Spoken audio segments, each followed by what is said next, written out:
जश्न आज़ादी का शानदार जश्न।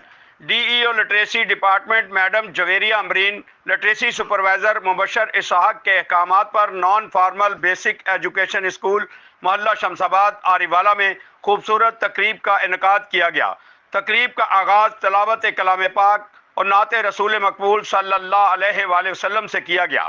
बच्चों ने खूबसूरत अंदाज में वतन अजीज़ से मोहब्बत का इजहार करते हुए मुख्तलिफ प्रोग्राम पेश किए।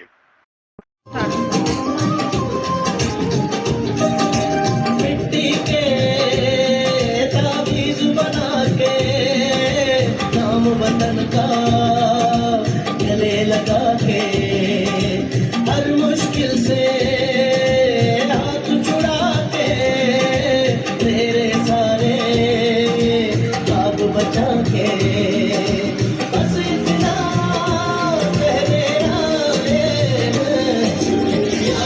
पाकिस्तान पाकिस्तान।